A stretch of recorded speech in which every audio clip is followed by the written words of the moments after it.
Assalomu alaykum aziz qarindoshlar. Bugun 2021 yili 7-oyning 30-kuni yana azroqcha uchur yetkazib qo'yib chiqishim. Bugun juma kuni uni to'xtatdim. Nima bu haftadagi eng cho'ng xabar Uyg'urlar bilan munosabatlik singlimiz Rushan Abbosning yetakchiligidagi Uyg'ur harakati tashkilotining tashabbusi bilan Amerika Avam Palatasidagi demokratçı ve cumhuriyetçi partiya a'zolaridan tashkil topgan bir guruh kishilar bir Uyg'ur xizmat guruhisini tashkil qilibdi. Bu bir muhim ish. Buni inglizcha Uyg'ur Caucus deb ataydi ekan. Bu guruhniki hozirgi nishoni nima desanglar, şu Amerika Kongresining ichidagi Uyg'urlar bilan munosabatlik qonun loyihalarini tasdiqlash ishlarini ilgari surish, unumlik olib berish. Shuni tub maqsad qilgan ekan. Shunlashqa buniki qimati bor. Bo'libmi Amerika hukumatining ichida maxsus Uyg'urlarni ko'zlagan shunday bir narsaniki vujudga kelishi albatta zo'r ahamiyati bor. Shunga men bundan xushal. Endi şu Xitay besib olgan rayonlardagi yerlik millatlar bilan munosabatlik Amerika hukumatidagi ichida boshqa aparatlarmi bor. Masalan, Amerikaniki Tibet ishlariga mas'ul alohida hamkorlashuvchisi degan special coordinator deydi. Shunday bir adami bor. Bu adamninki bo'g'iniga hozir uzun vaqtlar bo'lib ketdi. Lekin Uyg'urlarniki hozir qadar bunday bir narsa vujudga kelmadi. Men 2020-yili bir Washington DC'dan Kaliforniyaga, Los Angelesga kelib isbot berdigan bir Uyg'ur qarindoshimizga tarjimon bo'lib berish uchun San Fransiskodan bir necha do'stlarim bilan 600 kilometr mashina haydab Los Angelesga kelgan. Bu chog'da bu yig'inni Amerika diniy erkinlik komitetidan urlashtirgan bir yig'in. Bununla bir necha Uyg'urlarni qatnashdik.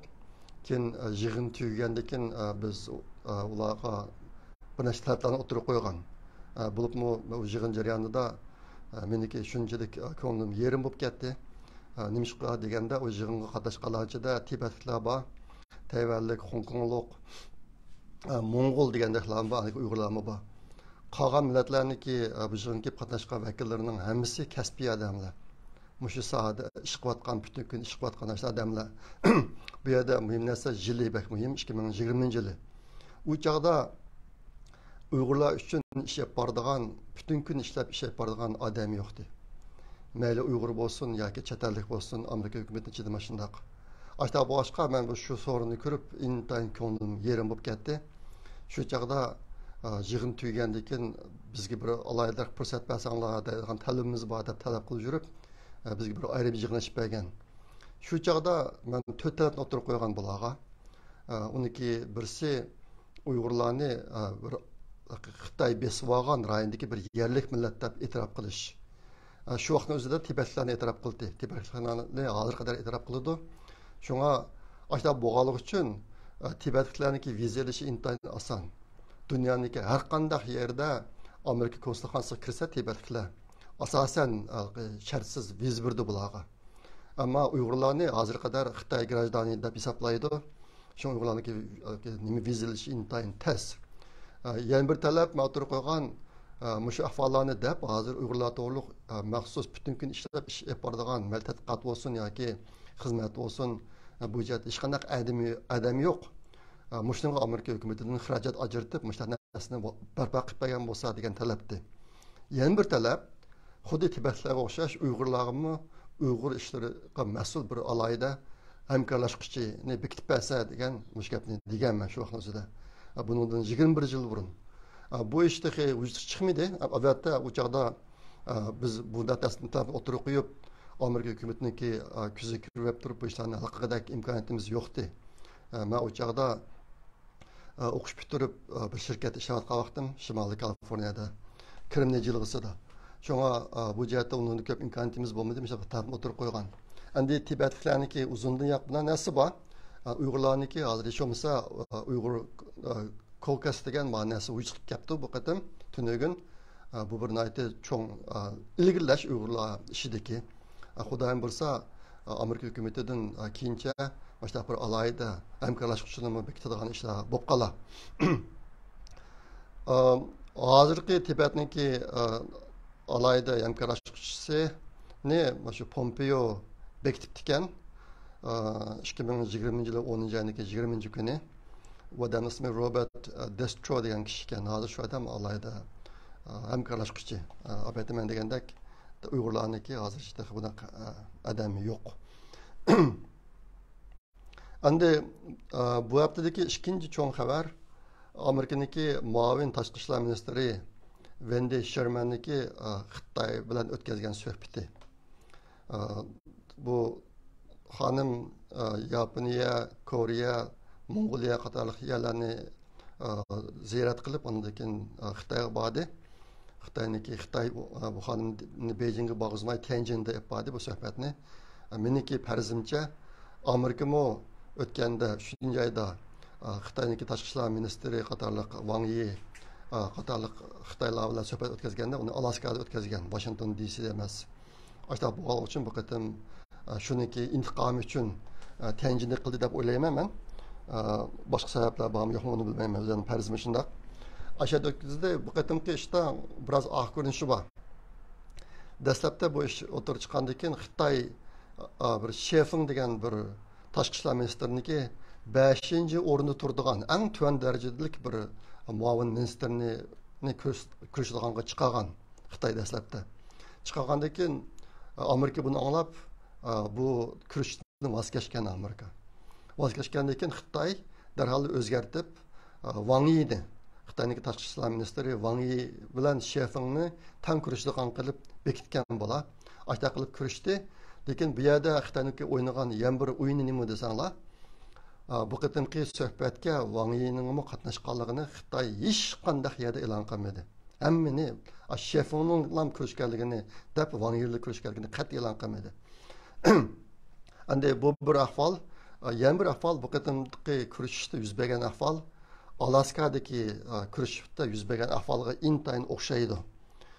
Bu qatimqidimi Amerikaning bir cho'ng mag'lubiyati deb atash mumkin.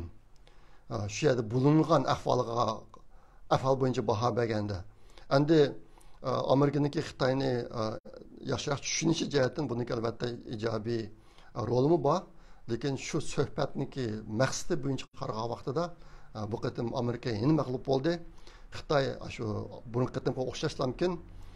Urushqoq yo'lbos, urushqoq bo'riga o'xshash ikki xil tizimlikni berib Amerikaliklarga nihoyatda nendamiz o'sal, lukchak ashtaq bir yig'inni ashtaq bir davomlashtirib qildi.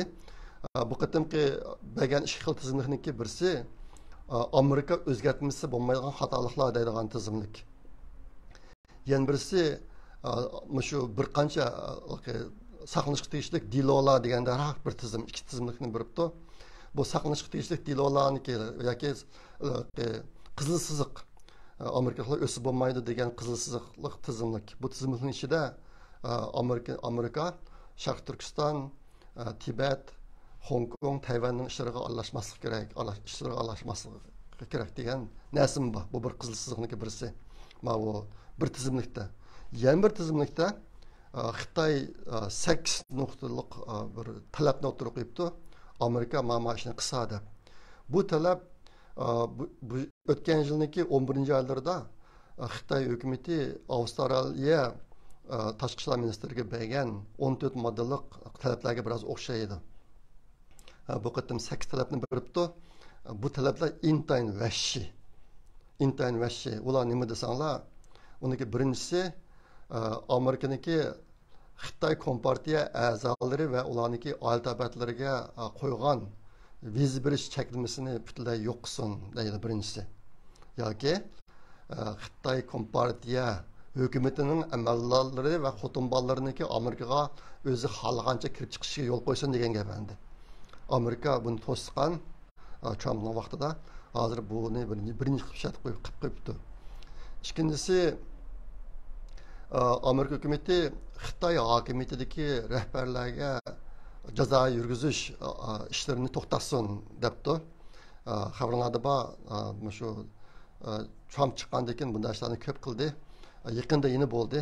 Yangi hukumat chiqqandan keyin yana Xitoyniki 7 dak amaldoriga chora qo'llandi Amerika hukumati. Mushtan to'xtatsin deydi. Uchinchisi Xitoy Amerikadagi Xitoy o'quvchilarga qo'yilgan cheklamalarni ep tashlasin deydi.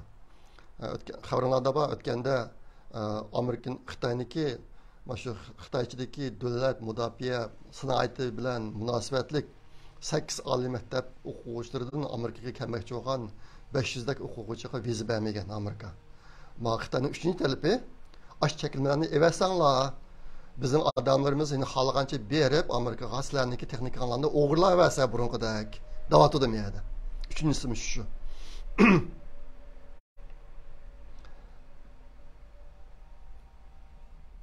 Dördüncüsü Amerika'daki Xitoy o'quvchilariga bo'layotgan kamsitish, Amerikaning ichidagi kamsitish bir qism ishlarini to'xtatsin deydi. Beshinchisi Amerika'daki Xitoy korxonalariga qaratilgan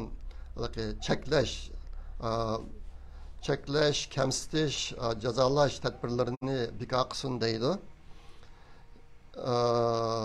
Oltinchisi Amerika'daki Kongzi institutini itibitish ishlarini to'xtatsin deydi.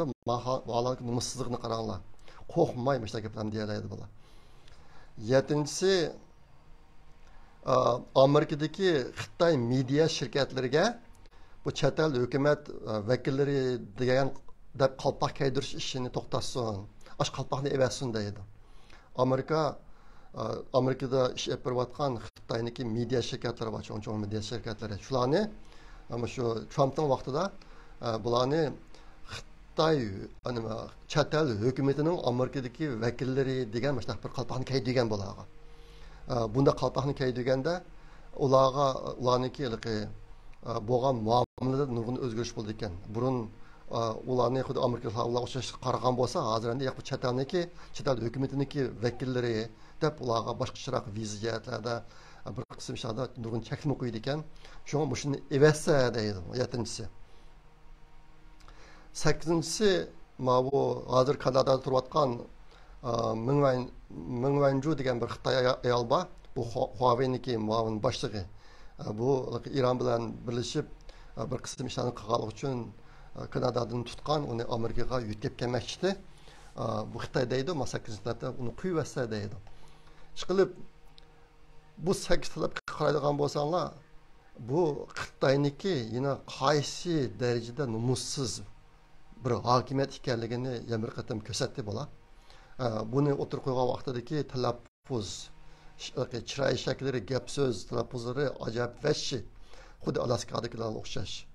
Endi meniki ma'nosini tafsili o'qib o'tishimda yana bir muhim sabab bor. Birinchi talabi nima degan narsa intayin muhim. Birinchi talabi Xitoy hokimiyatidagi partiya a'zolarining va oila tabiatlarining, xotin bolalarining Amerikaga erkin azada kelib chiqishiga yo'l qo'ysa, ashakilni versa degan talabi.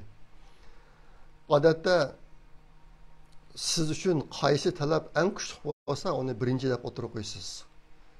Hozir men yerda 8 talabni o'tirib qo'yibdi. Ularniki birinchi talabi bizniki xotin bolalarimizniki Amerikaga xohlagancha kelib chiqishiga yo'l qo'ysanglar degan talab ekan. Buningdan Xitoy uchun bu ishniki naqadar muhimligini ko'rsatadi. Endi men sizlarga hozir qadar pat bir qism ishlarni tilga qo'ygandim. Bo'libmi shu Uyg'ur masalasini hal qilishda xalqlik rol o'ynaydigan tadbirlar qaysi degan masalada. Uniki birinchisi shu Birlashgan Davlatlar Tashkiloti, Yevropa Birligi qatorliq xalqaro tashkilotlarniki, xalqaro mexanizmlarniki Sharq Turkistonga bir tekshirish va kuzatish umidini avatib Xitoy zodi Uyg'urlarni qaysi darajada qirdi hozir qadar. mushni aniqlasa degan deb kelyapman men. Bu hozir ham kuchga ega. Lekin buniki ehtimolligi eng tuvan. Orliqda Yevropa birligidan yo ancha-muncha gaplar chiqqan. Sharq Turkistonga biz tekshirish umidi o'tamiz deb. Lekin yaqinda bu gaplar yo'qolib ketdi. Nimishqa deganda Xitoy bunday imkoniyatni qat'iyan buna imkoniyatni qo'ymaydi hozir. Gerçi bu birinci muhim tadbir bo'lsa-mu, Xitoy buni butunlay cheklab, bu jihatga ishlarga qat'iy yo'l yo'q deb. Agar kasanlamayli, kurdigan yerni biz tanlaymiz. Kurdigan yerni, kurdigan narsalarni biz tanlaymiz deb shunday turib olgan uchun hozir burun mushkaplarni o'tirib chiqarganlarimiz sal pasib qoldi hozir. Ishqilib men yaqinqi 2 oyning ichida bu to'g'riliq gap anglab baxmadim. İkinci Uyg'urlar uchun ijobiy rol o'ynagan ikkinchi cho'ng narsa Xitoy Kompartiya hokimiyatiga ag'darilishi. Men o'tgan qatimqi videoda biroz tushuncha berdim bu vaqtda. Hozir buning ehtimolligi ancha cho'ng emas. Cho'ng emas. Xitoy Kompartiya hokimiyati xil uzunchilik yashashi mumkin deydigan qarashlar bor. Endi Xitoy Kompartiyasining ag'darilishiga sabab bo'lgan bir cho'ng omil Xitoy iqtisodiniki gumron bo'lishi. Bu jihatda hozir Xitoyning iqtisodiy hozir tez suratda yomonlashmayotdi. Yaqinda chiqqan bir xabar hozir Xitoyda ko'chib yurib ishlaydigan emgak kuchining soni 200 millionga yetdi degan bir xabar chiqdi necha kun oldida. Bu amaliyotda Xitoyda ishsiz qolgan odamlarning soni 200 million deganda gap bu. Xitoylarni chiroyli gap bilan davatadi. Undan boshqa nurg'un alomatlar bor. Xitoyning iqtisodiniki to'yin qarab ketayotganligi to'g'riliq. Agar Xitoyning iqtisodi cho'kib ketsa, Xitoy hokimiyatiga ag'darilishi bir mumkinchilikka aylandi. Uchinchisi Xi Jinpingniki o'qdan tushib ketishi. Buniki ehtimolligi cho'ng. Xudoyim bo'lsa, kelar yillikqa ochiladigan Xitoyniki 20 Xitoy Kompartiyasiniki 20-qurultiyda bir cho'ng fursat keladi bu haqda. Shu chog'da ko'ramiz. To'rtinchisi Xitoyniki Tayvanga hujum qilishi. Buniki bu ishning bo'lish ehtimolligi cho'ng emas. Men o'tgan qatimqi videoda tushuncha berdim. Lekin bo'lib qolsa, agar Xitoy Tayvanga hujum qilib qolsa, bu Xitoy hokimiyatining ag'darilishidan darak berdi. Undaq bo'lib qolsa, hozir xalqarada vujudga kelgan birliklar bilan Xitoy hokimiyatini, Xitoy Kompartiyasini butunlay gumron qilib bo'ladi. Lekin endi bu qatim Xitoy hukumatining Amerika hukumatiga qo'ygan 8 talablar ichida ma'noga oid narsalar asosan yo'q. Nimishqa desanglar bu jihatda o'zining ishonchi bor bularniki. Ashta bo'lib qolamga degan andishisi yo'q. Lekin bular uchun birinchi muhim omil bizning xotin bolalarimizniki Amerikaga berib ketishiga xohlagancha erkinzoda berib ketishiga yo'l qo'ysanglar deb shu narsani birinchi o'tirib qo'yibdi. Halbuki bularniki nomussizliginiki bir ifodasi bular kech kunduz Amerikani tillaydi. Andaq aski, mundaq dushman deb. Andikin butun Xitoydagi butun fuqarolarga Amerikani o'ziniki birinchi dushmani deb ashta ko'rsatib tashib qo'yadi. Ehtimol bu qatim ko'rgansizlar shu Xinandagi suv opti bo'lgan jarayonda tunögün bir Xitoy yosh bola uçqusi yo'q kichik aeroplan bilan uchib yurib shu suv opti bo'lgan rayonlarni videoga olib ekan, uni birdamlik qilib sochlar tutib olib toz urdi bu bolani. Urganda bu bola deydi, "Sen nimish bilan ursa, berib Amerikaga so'ngman" deb baqiradi. Demak, Xitoydagi Amerikaga bo'lgan o'chmanlik aşı darajaga berib yetdi. Lekin yine numus qilmay bizniki Amerikaga xohlagancha berib kirishimizga yo'l qo'ysanglar degan narsani numus qilmay turib birinchi talab qilib o'tirib qo'yadi bular.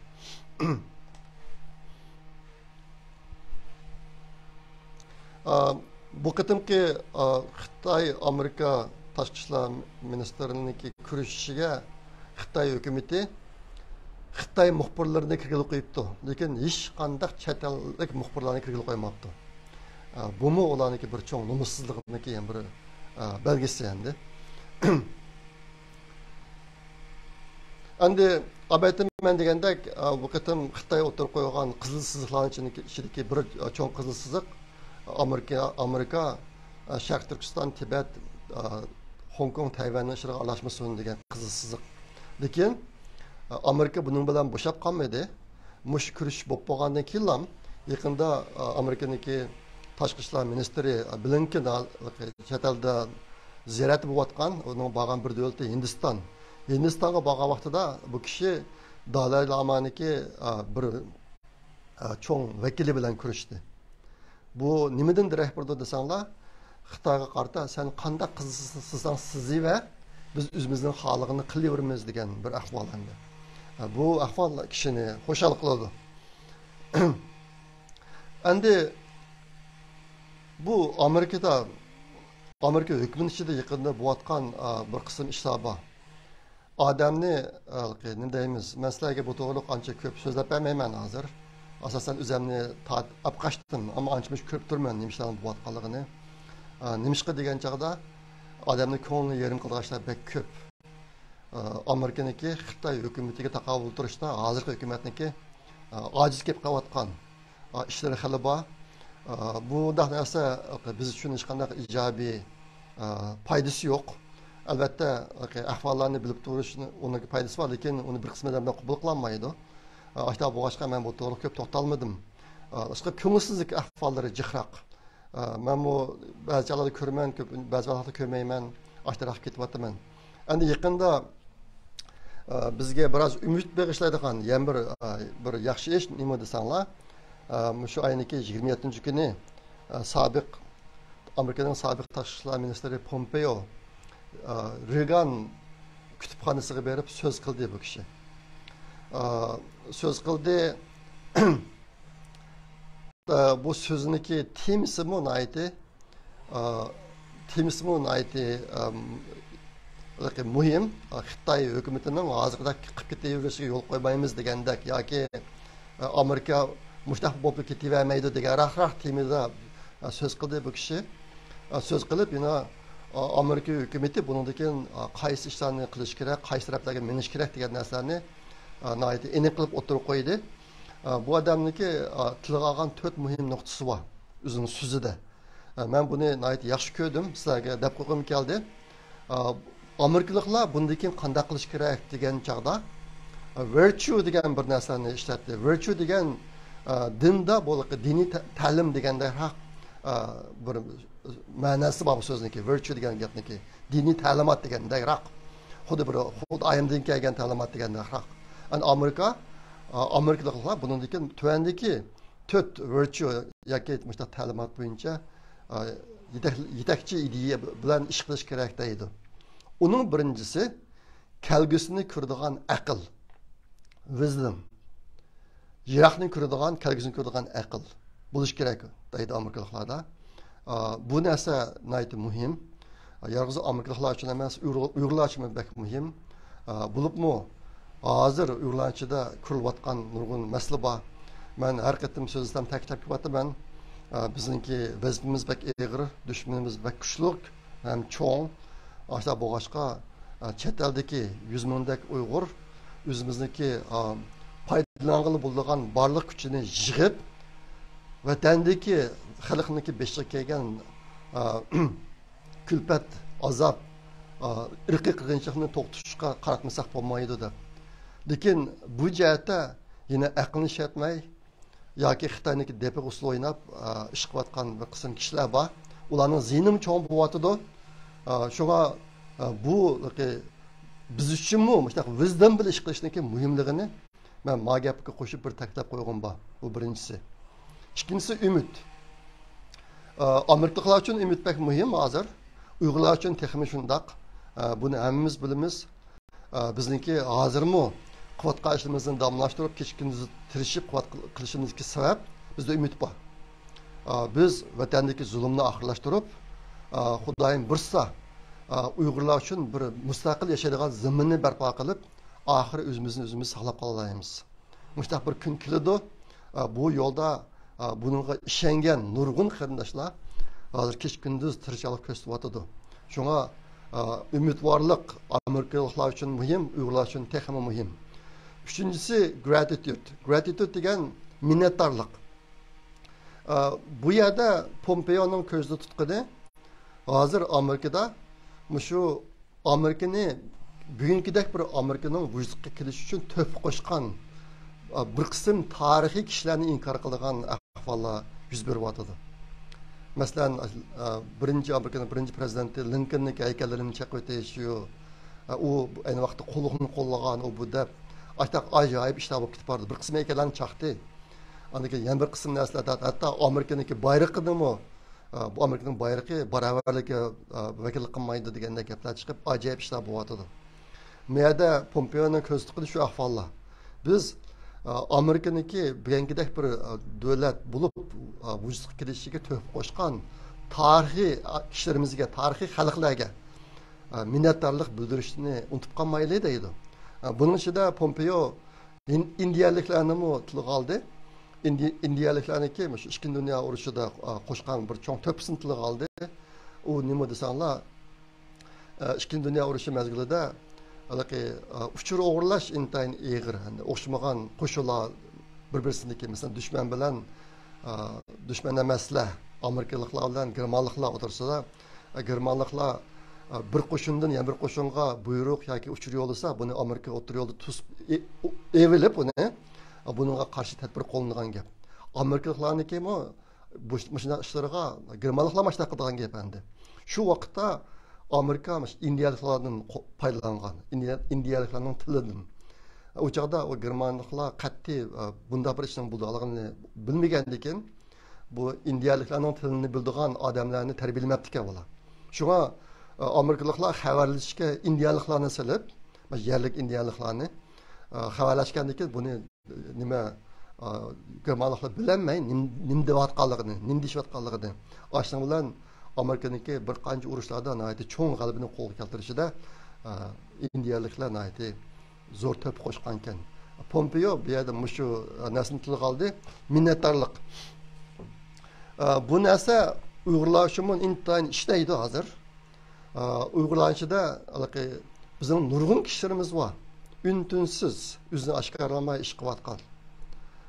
Bir qism qarindoshlar biroz o'zini bildirayotgan yoki butunlay oshkor qilayotganlarmi bor. Hozir bir qism odamlar bularga to'xtamay hujum qilib ketib boradi. Bo'lib shu Facebookda. Bu Facebookda hujum qilayotgan odamlarni tashvisangiz, ko'pinchisi kimligi yo'q odamlar. Kimligi yo'q odamlarga parvo qilmaslik kerak. Men burundan tortib deb kelyapman. 2015-yili Amerikaning Xitoyniki chet elda o'ziga dushman deb qaragan kuchlarni vayron qilib o'tishga ajratgan puli 15 milliard dollar. 2015-yili. Hozir qanchalik pul ajratdi bilmayman. Yaqindagi Xitoy hukumati chet eldagi o'ziga qarshi kuchlarni parchalash, vayron qilib o'tish jihatda intayin qattiq kuchayotdi. Buniki bir qismi emas, Uyg'urlar ichida ko'rayotgan masalalardan ifodalanadi. Shunga meniki qarindoshlar deydiganim Facebook'ka bir narsa chiqsa, oldi bilan shu bir narsa yozgan odamning kimligini tekshirib qo'yinglar. Uning ismi bormi, rasmi bormi, o'zining o'z turayotgan yerniki, yerlari to'g'riliq, bir uchur bormi, oilasi to'g'riliq masalanga. Hech qanday kimligi yo'q odamlar chiqargan narsalarga parvo qilmaydi. Bularniki bir qismi Xitoy uchun ishlagan odamlar bo'lishi mumkin. Yana bir qism odamlar bor, nihoyatda aqlsiz. Bularga bu miyada men nim deyman, yana adam nim deydi, Mehmet nim deydi, Samet nim deydi, ta'sir qilmaydi ularga. Shunga ulargami ko'p kuch sarf qilishninki hojati yo'q. Bu yerda men mashhur deb qo'yay. Bu yerda muhim narsa hozir nihoyat ko'p qarindoshlar vatandagi zulmni oxirlashtirish, vatandagi xalqlarniki hayotini saqlab qolish uchun kechikkunduz tirishchilik ko'rsatyapti.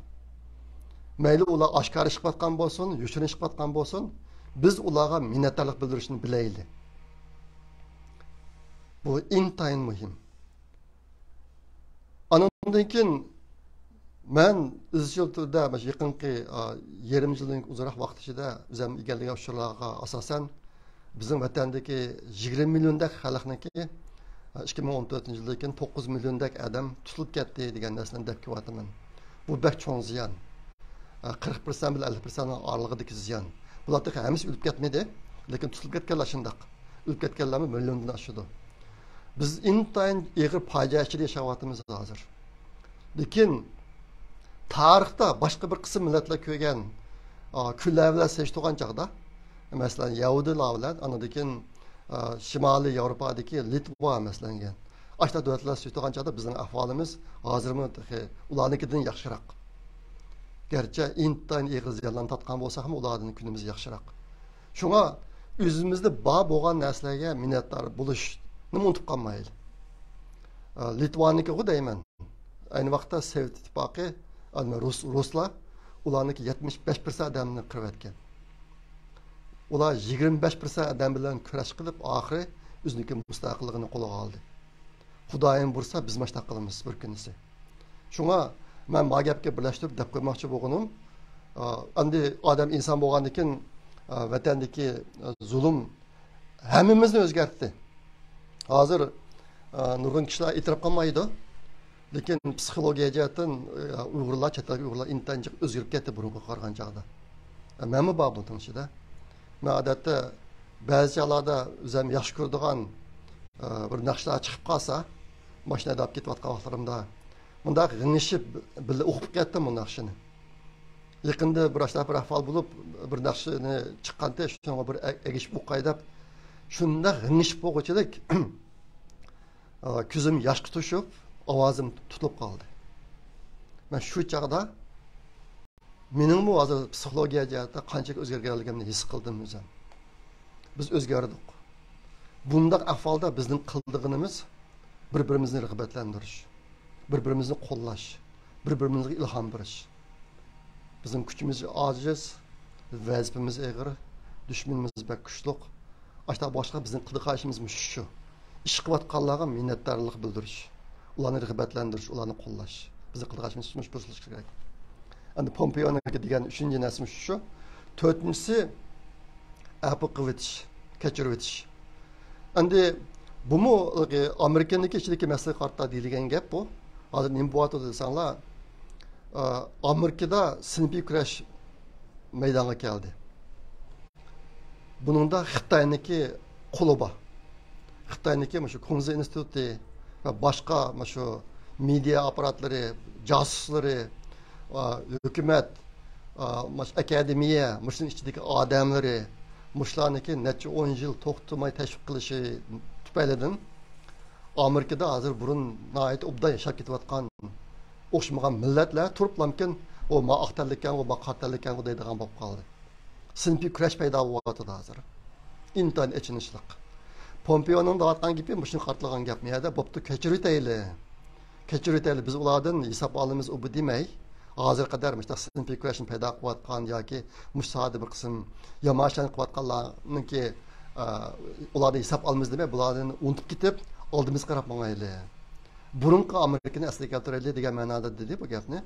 Endi bu gap uyg'urlashimi intayin zarur. Biz mushta qilaylik. Menga shu bir qancha kun ichida Facebookda menga kelgan hujumlardan bir qismlarini qarindoshlar o'tib berdi menga. Men odatda undan narsalarga qarab ketmayman. Sholam yo'q. Xabarlarda bor, meniki kam degan ichki xizmatim bor. Meni idorani bir xizmatim bor. Uyg'urlar uchun yana bir xizmatim bor. Kam degan yana bir butun kun xizmat u. Başta yaşayman. Başta bu aşka andaq narsalarga vaqtim yo'q meniki. Yana bir tarafdan mishada mushkap bilan munosabatlik bir ishni deb qo'yaman. Ehtimol qarindoshlar anlagan bo'lishi mumkin. Amerikaniki Apple shirkatiniki boshlig'i Steve Jobsniki Stanford University'da qilgan bir nutqi bor. Başta anlab baqsanglar, shu nutqida Steve Jobs o'ziniki qanday yashaydiganligini deydi. U deydi, men har kun soatganda turib, o'rnimdan turib, agar bugun men hayot kechiradigan eng oxirgi kun bo'lgan bo'lsa, ya'ni men bugun kechda o'lib ketadigan bo'lsam, men bugun qilishlarni qilishim kerak deb o'ylayman deydi. Bu har kuni qiladigan ishlarni muhimlik darajasiga olib, eng muhimini qilishga yetadigan bir ish. Buni bunda qilishga imkoniyati yo'q yoki hech qilolmaydigan qarindoshlar ashta o'ylab baqsa bo'ladi. Agar men bugun meniki yashaydigan, men hayot kechiradigan eng oxirgi bir kunim bo'lsa, qilishlarni qilishim kerak degan. Siz agar ashkanda agar sizniki bugun sizniki oxirgi kun ekanligingizni bilsangiz, ismi yo'q, kimligi yo'q, siz hech qanday bilmaydigan qip-qizil sizga töhfət çaplayotgan odamlarga inkos yozman deb o'tiramsiz yoki boshqa ishni qilamsiz? Bu aniq narsa. Shunga men bu narsalarni burungi o'zimning yozmalarida yozgan. Hozir ish qilishimda men ish qilish yo'lim shundoq. Shunga buni boshqa qarindoshlarim deb qo'ygim keldi. Unda qilqi dashqal odamlarniki narsalarga parvo qilmas kerak. Meyada apu qilinglar debdi Pompeo, meni deydigan parvo qilmas kerak ular odamlarga. O'tgan hafta men shu g'arbliklarniki adolatsizlikka uchragan chog'da qanday yo'l tutganligini deb berdim. Adolatsizlikka uchragan chog'da ojiz odamni intiqom oldi. Kuchli odam apu qilib yetadi. Aqilona odam parvo qilmaydi deb. Shunga Uyg'urlar hozir hamda biz o'zimizni qilayotgan ishni normal shaklda davomlashtirib mangimiz desak, bizga kelayotgan hujumlarga parvo qilmay yashamasak biz ilojimiz yo'q. Bizning vaqtimiz, zehnimiz yetmaydi. Bunu mesela deb qo'ygim keldi. Men bu Pompeo'niki nutqini Facebook'a chiqarib qo'ydim, inglizcha 40 minutdan ko'proq nutq anlab berganlar naydi esil. 23-yilda Pompeo Twitter'ga yana bir narsa yozdi. Uyg'urlarga oid. Men ayt xo'sh bo'ldim buni ko'rib. Nima deydi desanglar?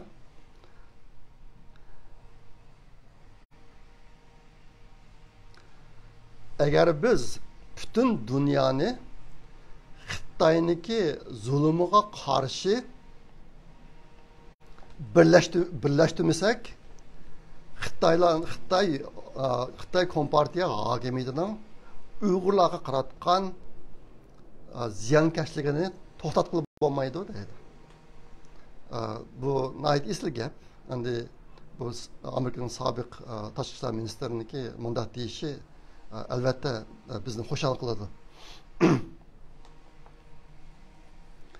Endi yana bir narsani deb qo'ygim keldi. Yaqinda xabarlarda bor, Xanan o'lkasida qattiq suv ofati bo'lib, ajoyib ishlar chiqib ketdi. Buningdimi Xitoy hukumati intayin rasvochilik, razgillik, nomussizlikni qilyotdi tashviqotda. Hozir qadar ularni e'lon qilgan adami 60 tak adam o'lib ketdi deb u yolg'izligi alqi bir poyez yo'li 5-yo'l, andan keyin suv tonali, undan boshqa boshqa noiladagi suv ofatlarida o'lganlarni qo'shganda 60 adam o'ldi deb aşağı deb e'lon qildi bular. Lekin hozir chiqib ketgan suvdan chiqqan poyez vagonlari, mashina, u narsalarni ko'rsanglar, andan keyin shu yerdan qutib chiqqan odamlarning hikoyasini anglasanglar, amil ahvol butunlay boshqacha endi. Ana ashlar bo'lib ketdi. Davomlashyapti bu ish. Bu ishniki bu bir endi insonlik nuqtasi aytgan chog'da bir intayin echinishli ish bu. Nurg'un odamlar, insonlar o'ziniki yaqin odamlardan ayrilib qoldi. Ba'zi oilalar, butun oila birinchilar yo'qolib ketdi bu qatamanda. Lekin endi dunyoga bo'lgan ta'sir jihatini aytgan chog'da bu qatamqi bu voqeaning dunyoniki Xitoy hokimiyatini tunib ketishiga zo'r foydasi bo'ldi. Burun endi Uyg'urlarni qanday bostirganligi, Tibetliklarni qanday bostirganligi, Hong Kongni qanday bostirganligi haqida bir qism tushuncha ega bo'lgan. Hozir endi Xitoy hokimiyatiniki o'z xalqiga qanday pozitsiya tutilganligi. Mushu bunday bir nuqtadanmi Xitoy hokimiyatiniki haqiqiy qiyofatini ko'rish jihatda bu nihoyatda zo'r to'pisi bo'ldi bu ishniki. Bu vaqtda hozirmi ba'zi siyasi analizchilar mushqadimqi voqeaga asosan bu ishlarga asosan Xi Jinping haqida narsalar, Xi Jinpingniki mijoz haqida 3 moddani yakunlab chiqdi. Men buni sizlarga deb bergim bor. Nima ish desanglar, buniki shu Xitoy hokimiyatining Uyg'urlarga qanday yo'l tutilganligi bundan keyin shunga munosabatlik. Men bularning bir qismini deb kelayotgan bo'libmi Uyg'ur masalasida eng chong planlovchi, ijro qiluvchi Xi Jinping ekanligi, uniki 2014-yildan burunlam Uyg'urlarniki 3dan 1 qismini o'ltirib, 3dan 1 qismini sulab, 3dan 1 qismini o'tir davrning odamlariga yoki mashina odamga aylantirib qo'ymoqchi bo'lganligini. Mushning hammasini qilayotgani Xi Jinping aslida. Bu analizchiniki deganimi mushtaq bir narsani o'tirib qo'ydi. Bo'libmi shu bir necha kunning oldida 21-yilda Xi Jinping Tibetga bordi, Lasani ko'zdan kechirishga bordi. bu bütün su vakası hemen ise xanandı buasa bu adam lasaga bağdı. Şuna bu işe nispeten Xitay puhraları içindeki narazılıkın intayın güçlük hazır. Yani müşte ahvallarını tahlil kılıp jürüp zaten bu adamdaki micazı qandaq degan narsada 3 narsani yakunlab chiqibdi. Onun birincisi Xi Jinping intayın qo'rqinchoq. Şu Lasa'daki ekskursiya jarayonida diqqat qilsanglar, Xi Jinpingning atrofida 24 nafar muhofizatchi bor ekan. Bu muhofizatchilar bir qadammi ayrılmay birga yuradi ekan Xi Jinpingning atrofida. Undan boshqa Xi Jinping Jongsanpo degan Jongsan chapin degan chaponni kiyib oldi, Mao shunday qismida qildigan. U aslida Koreyaniki, undan burun Stalinniki chapin ekan, o'sha kelgan bo'lgan ekandi. Shuni kiyib oldi, qa odamda ko'ynakchan, mana shunday ko'ynak kiyib yurgan, lekin Xi Jinping shunday qalin chaponni kiyib olgan. Nimishqa desanglar, bu Xi Jinping shunchalik ilmli o'qidigan bo'lgani uchun ichiga necha qat o'qdan mudofialanish kiyimni kiyib olgan ekan buning ichiga. Amaliyotda bu qatamda emas, Tianmen munbirida o'tganda Xitoy Kompartiya qurilganligining 100 yilligini tabriklagan vaqtida u yerdami o'sha chaponni kiyib olgan. Shunga mana shuning davomi bo'lyotidi. Ikkinchisi Xi Jinping intayin jahil. Bu cahilligini biz hemiz ko'rdik. Mana shu Uyg'ur masalasidami hozir dunyo nurg'un ishlarni bilib ketdi. Xi Jinpingniki Uyg'urlar qanchalik zulmlarni sağlığı, qanchalik darajada irqiy qirg'inchilik qilib qolganligi shuni narsani bilib ketdi, lekin buniki hech qanday parvo qilib qo'ygani yo'q. Xitoy Kompartiya ichida mana shundoq hozir bu o'zini bu manguliq rahbar qilib bekitish yo'lida tirishyotidi. Hozir Xitoy Kompartiyasi ichida nurg'un boshliqlar bunga norozi. Ashta bo'lsin parvo qilmay o'ziniki digini qilyotidi.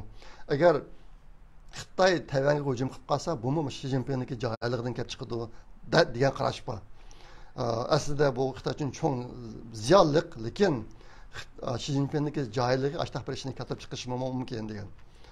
Üçüncüsü maqtanishga intayin amroq.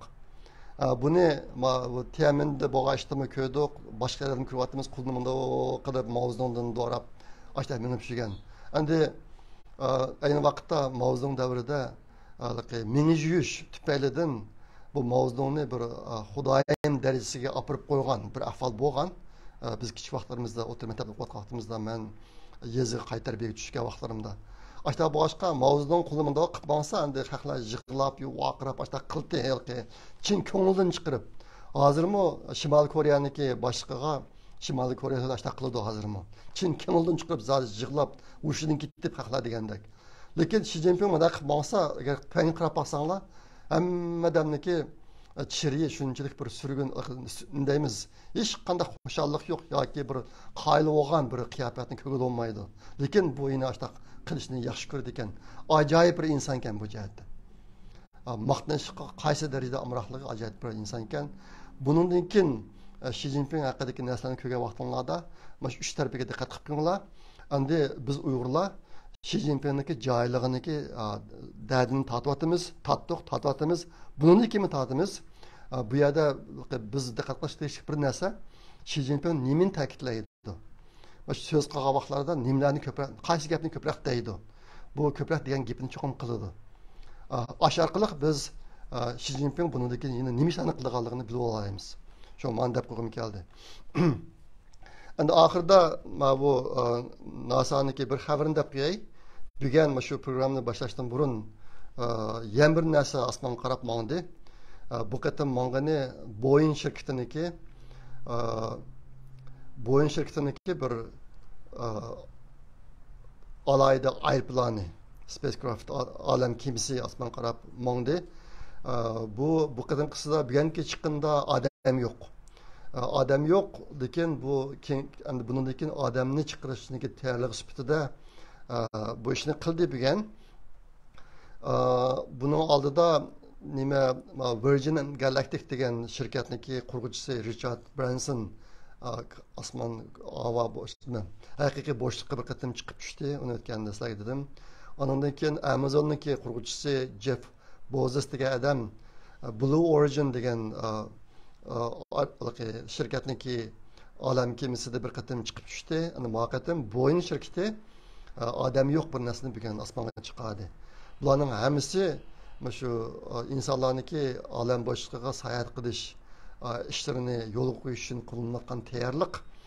Bu ish bugun bo'lganligi uchun masalan deb qo'ygim keldi. Ehtimol buni xabarlardan ko'ryapsizlar. Endi yuqorida nurg'un gaplarni dedim. Bularniki endi Uyg'ur masalasi bilan qanday munosabat bor? Bizning ahvolimiz qandayroq hozir? Men bu ahvolni, bu manzarni ko'z oldimdan qat'iy ketkazmayman. Meniki har bir kunlik hayotim mana o'tadi. Endi hozir bizga bo'lgan ahvol nima desanglar, yaqinda chet elga uchur yo'l yollaydigan Uyg'urlarniki ko'pincha tutilib ketdi hozir. Yaqinda qaytadan tutish qilgan bo'lar. Çünkü biraz gumonlangan adamlarni mayli Sharq Turkistonda bo'lsin yoki Xitoyning ichki o'lkalarida bo'lsin, mushjiyatda ancha-muncha qul ishidan kelgan Uyg'urlarning hammasini tutib ketdi bular. Bularniki Uyg'urlarni tutib sulushi yana davomlashyotdi. 25 yoshdan 40 yoshgacha bo'lgan erlarni tutish hozir davomlashyotdi. Mayli burun kirib baqqanlar bo'lsin, kirib baqqanlar bo'lsin. Bu aslaniki xabarlarda bo'lsa, men bir yillardan burun Xitoyniki plani dastlabda shu Uyg'urlarni keng ko'lamda tutib sulash ishlarida Uyg'urlardan foydalanganligi. Eng oxirida bu ishlarni qilib bo'lgandan keyin burun mushtaq ishlarga yordamga solgan Uyg'urlarning tutilganligini degan. Hozir musadimi ishlar boshlanib bo'ldi. Hozirgi tutishniki bir qismi shu sohada endi. Burun foydalangan Uyg'urlarni tutib sulayotdi hozir. Ular bakchi ishni bilib ketdi deydigan ehtimolligim bor. Yana birisi ularning ichida 25 yoshdan 40 yoshgacha nihoyatda kuchli Xitoyda etishalagan odamlar bor. Bularni tutib silashni hozirda boshlayotdi.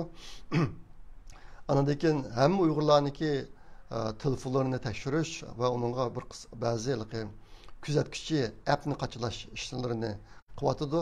Ashta bo'lg'achqa hozir Uyg'urlar bir odam yana bir odam telefon qismi buni Xitoylar bilib turadigan bo'lganligi uchun chet elga uchirmandirish intayin tasishib ketdi hozir. Şuna yaqında bizga kirilgan uchurlarmi nihoyat zo'r darajada aziyib ketdi. Buni tunugun 2 kun oldin chiqqan Uyg'ur axborot markazidagi videosida ko'rdinglar. Hozir vatandan kelgan xabar asosan yo'q deyarlik bo'lib ketdi. Shunga vatandan xabar olgan qarindoshlar men bilan o'rtoqlashsanglar, unda biz undan foydalanamiz. Buni degim kelyotdi. Endi bundan boshqa bu vatanın içindeki ahvallar. Bundan başka haberdi ben degandek chet eldeki Uyg'urlar qiyafati kirib olgan Xitoy uchun ishlagan odamlarniki harakatimi intan kuchayib ketdi. Buni albatta men biroz deb o'tdim. Bu shu Facebook chiqayotgan, ish qilayotgan odamlarga budishqaqdek shu putniga eslibilib, so'rilib, gap tepib, haqorat qilib, irodasini nurishtirib qo'ygan ish qilayotgan bir qism kimligi yo'q odamlar Xitoy uchun ishlagan odamlar bo'lishi mumkin.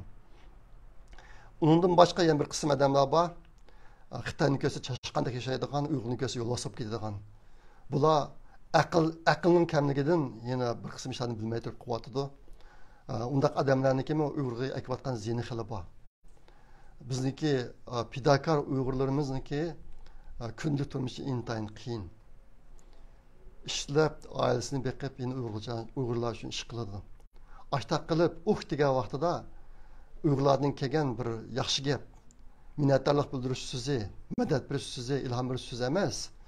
Ashtaq qarchaplab, tuhmat chaplab, o'n ta'tirga qilib, ashtaq bunlarni yezib, ashtaq qilsak, odamlarniki irodasiga so'qso'sib biladi. Shunga mening deydiganim bu ishlarga diqqat qilaylik. Endi bizning tutilgan pozisyamiz parvo qilmaymiz, lekin bundaq ishlar hozirgidan bak ko'payib ketmasin. Bu jihatda agar tadbir qo'llaniladigan qarindoshlar bo'lsa, tadbir qo'llansanglar bo'ladi. İş qilib bizniki vazifamiz bek ig'ir, o'zimizniki pidokorlarni asrayli. Ularniki ishini qilib qo'yayli. Bu hammamiz uchun bek muhim. Shunda qilib bugungi videoda deydiganlarim shunchalik. Zanglarim kirib turibsizlar. Men bu ishni bir xil charchagan holat qilaman. Ilojim yo'q meniki, butun kun xizmatim bor. Başqa qilayotgan ishlarim bor. Men bilan aloqalashgan qarindoshlar ko'p.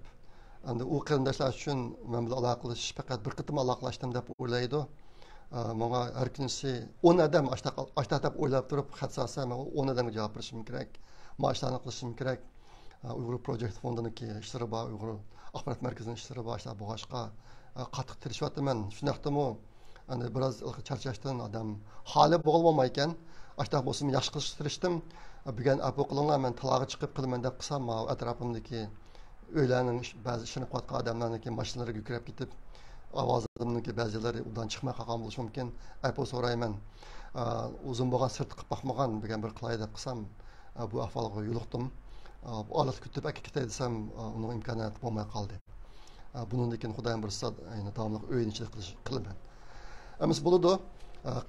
O yana bir muhim ishni qoldirib qolibman. Yana bir xabar, mana shuni bek muhim unutib qolibman. 2 kun oldida Avustraliyada bir Uyg'urlarning bir do'sti bor, C.J. Verleman degan odam. Bu odamniki